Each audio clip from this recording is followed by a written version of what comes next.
আমি প্রত্যেকটা ফ্যামিলিকে বলতে চাই, আপনার ছেলে যদি কখনো ব্যর্থ হয়ে যায়, তাকে কখনো মানসিক চাপ দিয়েন না, তাকে প্রেশার দিয়েন না, তার উপরে প্রেশার ক্রিয়েট করেন না। কারণ একটা ছেলে কখনো চায় না ইচ্ছে করে তার ফ্যামিলির ক্ষয়ক্ষতি করতে। যেমন আমি আমার দিয়া বুঝাই, আমার ফ্যামিলির কিন্তু ঐরকম কিছু নাই। আমি আবারও বলি আমার ফ্যামিলির ওইরকম কিচ্ছু নাই। একবারে নিম্ন শ্রেণীর একটা ফ্যামিলি থেকে উঠে আসা আমি। তো যাই হোক, তারপরেও কিন্তু আমার বাবা-মা আমাকে এত পরিমাণের সাপোর্ট দিছে যে, "তোর কি করতে ইচ্ছা করে?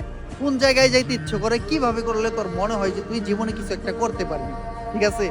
ঐরকম ভাবে আমি আজ পর্যন্ত যেই জায়গায় আসছি, এটা আমার প্ল্যান অনুযায়ী বা আমার কিছু বড় ভাই আছে তাদের প্ল্যান অনুযায়ী বা তাদের সাহায্য নিয়ে। কিন্তু বাকিটা পিছন থেকে সাপোর্ট দেওয়া আমার বাবা-মায়ের কাজ। ঠিক আছে? তো আমার যেটা ভালো মনে হইছে এই জায়গাটায় আমি ভালো কিছু করতে পারবো, তো ওই জায়গাটায় আমি সাকসেস। আর পিছন থেকে সাপোর্ট দেওয়া মানুষগুলো হলো আমার বাবা-মা।